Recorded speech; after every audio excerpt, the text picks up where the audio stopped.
Hi guys, and welcome to Dreamhack Winter Group D, continuing our selective gameplay. In the bottom left, on Daybreak we have playing for Team Evil Geniuses. He is the Red Terran, TheSTC.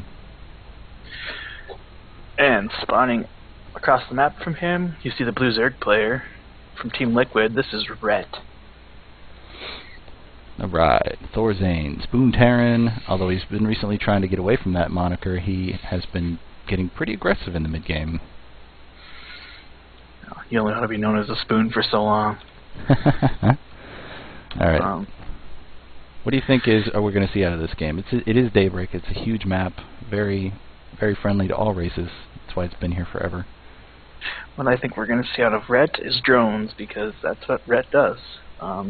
He gets his economy going at all costs, and from there he proceeds to play just standard Zerg-type play. Yeah, he is known for being a macro. How fast do you think? Ooh, we do see a... Wow. Spoon Terran indeed. He's going for the 11 racks out near that front Zelnaga tower. Actually, it's going to be 11, 12 racks. Here comes another SC2 to build with him. Here's it's going to get scouted. Yep. Drone walks right by it, and Rhett knows what's going on here. What is his response? His response is to make a hatchery. Wow. That's pretty ballsy. Yeah, that's actually really close. We're going to see this first SCV come in and make a bunker right outside that natural hatchery that's building. I guess worst case, well, not worst case, but he can always cancel this still if he thinks that he can't hold this with what he has. But we're going to see some drone micro here, and that's going to be his best type defense. The only real response tower turning on and off is he, instead of going to 17 drones after making his hatchery, he dropped his spawning pool right away. That's I guess what we'd consider a response out of Rhett. It's about one way you can do it. I mean, he's not going to get an early queen. He's not going to get a bunch of larvae from an early inject. He will be pretty much surviving on that 17-second larva production. Yeah, he's going to drop a spine crawler, or possibly even two if he thinks necessary, as soon as the hatchery finishes on the low ground here. At the same time, we see he doesn't go and make the bunker right away, which is something you would expect. He waits for 3 Marines and the other SCV to come in and back it up. Here comes the drones transferring down to help defend against this, and you'll see the attack coming in, and there's the spine crawler starting instantly. And he starts out of range of the hatchery. This is going to be rather interesting. He did pull another 5 SCVs with this. Yeah, that's actually a lot of investment into this attack here, with that many SCVs coming off. And here's a really good surround. Wow, huge surround by Rhett. The SCVs at least. He's got a couple of Marines, but he's sent some drones on.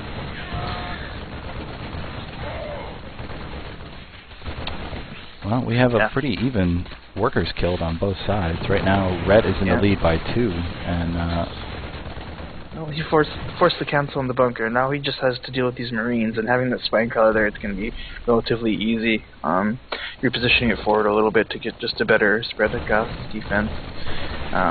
Good micro against those Zerglings to get more of them killed than you would expect, but he's got about to get surrounded by very weak Zerglings. So I guess he will take out all of these. That's actually pretty impressive, but he was completely denied this early aggression. Here we see he's still going for it. He's got all these barracks with Marines queued up. He's just going to keep making Marines and keep the little pressure on here if he can. I see plenty of money coming out from TheSTC. He's going to drop a command center behind this right as he hits 400. There he goes. And Rhett doesn't seem to care. He's just making drones, which is... He's doing his Rhett thing. Yeah, exactly what we expected. No gases yet. He's just going to defend this with... Now he's finally making a queen or 2. Actually, just once for now. A few more Zerglings because he wants to be safe.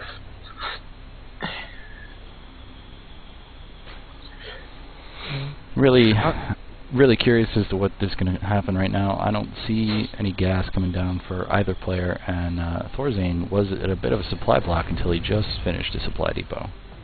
Yeah, I wouldn't be surprised to see Rhett pause on 2 bases for a little bit and maybe try to do some damage with some Bamlings or something of the sort.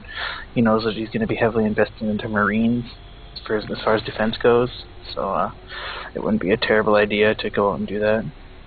Oh, here we see the Zerglings got in and canceled the production on his command center, and he has to run Marines all the way back from the middle of the map in order to shoot those Zerglings out of there. Oh wow, I didn't even catch that. Good call. He actually almost killed that command center, but went out the SCV back on building. It's going to go up in health, and then he'll be able to repair it if he feels that's necessary.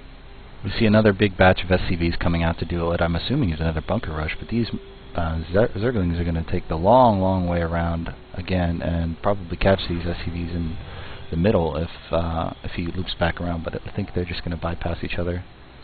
Yeah, it feels kind of weird that, I mean, he hasn't gone to any more production facilities. He's just making more command centers, which makes the loss of whatever SCVs he sends to attack with a little bit less drastic with that many command centers to replenish them. The second spine crawler will definitely do a lot of damage, as long as he can protect it. Well, he's not going to have any transfusions, but he does have the extra range on those queens to attack from ranged, and the ability to pull all those drones if he needs to. You know, you're pretty safe to pull drones to defend when they have that many SCVs with their army. SCVs are running back home. I think he's going to cancel this aggression and lift and return these barracks back home, although he still has their rally points set up towards the forward position. He has down by 20 supply. In Thorzain's base, we see a few Zerglings that did a run-by-type counterattack, and oh my goodness, missing everything. He had to definitely deal with those with a bunch of SCVs, but it's kind of funny watching Thorzain pull his mules along with the SCVs. The mules can't even do anything. It looks like Rhett's killed 4 more workers and may even get a 5th before this last one's killed. Nope. No, he actually repaired that SCV that the Zergling was focused on. You see one of the barracks moving forward, and with this choice, I think that we're going to see some mech come out of Thorzain since he is going for that 3 command center play. We'll see another gas dropped on his. There it goes, on his natural and a bunker coming up. At the same time, he is making 2 factories, so we'll see him transition into some type of mech play. Whether it be some Blue Flame Hellion heavy type play, I guess we could see a little bit of. That would force Rhett into more roaches. But for now, he's really sticking on Zerglings and drones, and Hellions are good against Zerglings and drones. We have 4 queens attacking this barracks as he's trying to get it down before Thorzain sees the 3rd base. Rhett here, he wants to get that little scouting threat out of here. It's not really doing too much damage right now, but the chance of just getting more information later on, if it's avoidable, you may as well just get rid of that. And this building is into the red, it's going to burn down now, so he's out of Rhett's hair, and Rhett actually has some Zerglings, knowing that Thorzain has yet to put down his 3rd command center, but we just see heavy saturation coming out of Thorzain right now from that 3rd command center plus the extra mules.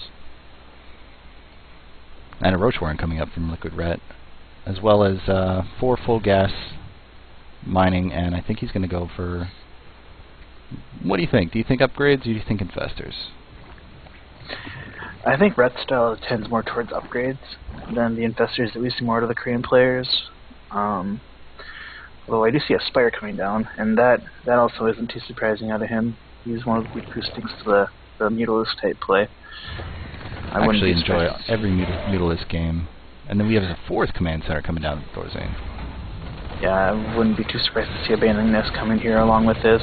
Go that early style of Mutaling Bling, and just keep his macro strong, and keep his map controls strong, and try to choke the Terran out.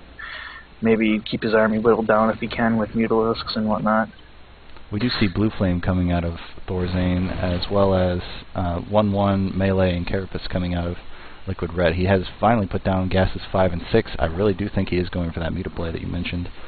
And some tech labs are being added on to these factories and this forward barracks. So we will be starting to see some heavy, what are they called, Hellion aggression coming out of Thorzain.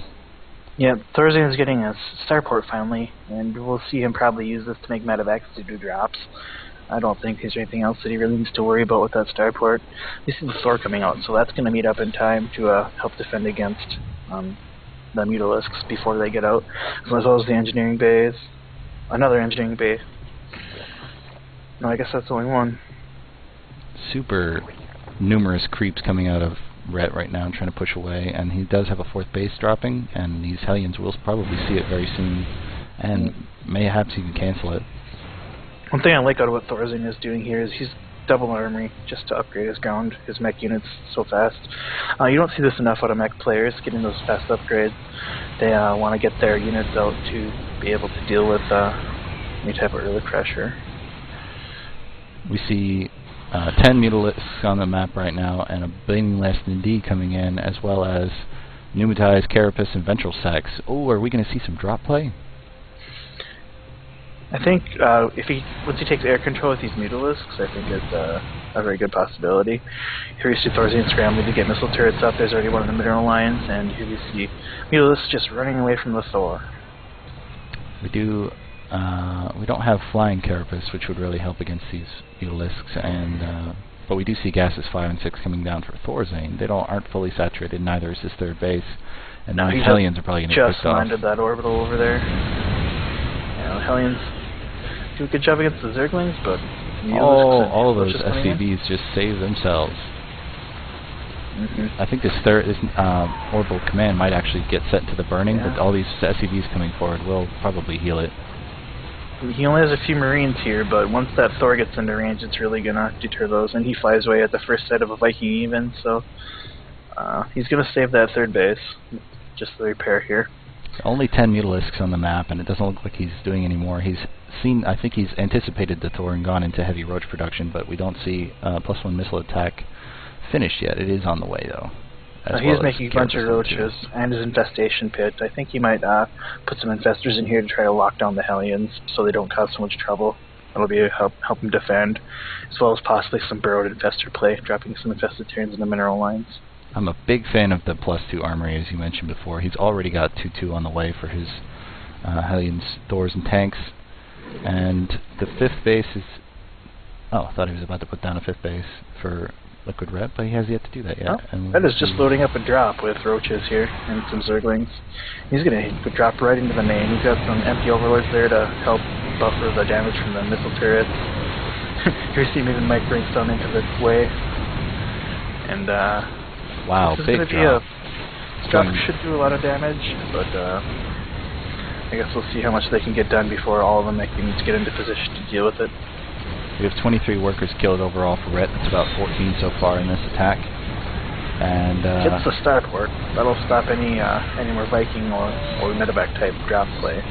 But these Thors and his main force is picking off these roaches as they do get into range. But he is taking out a good number of siege tanks. Yeah, and has really definitely killed a number of workers. Really focusing on those siege tanks. That's what you got to do. He's going to try to snipe an upgrade, but with the repair, it's not going to happen. And this force is going to get cleaned up, but we also see another 18 roaches coming in for Ret, and he can max right away. And a quick hive, or not quick hive, but a hive coming down.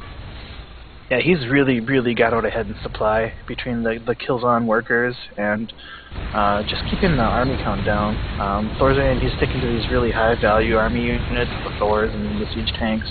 He has a really high Thor count, but against the mobility that these drops provide, that's really kind of not helping him a whole lot. During the huge drop, Ret threw in some roaches in the back and cleaned out all of, or at least stopped the mining at the third base and did a little bit of damage. Moving forward with this huge amount of roaches, he's going to try to snipe. There's one Thor down. Here comes the second one right now, and the splash damage is doing a huge amount of damage.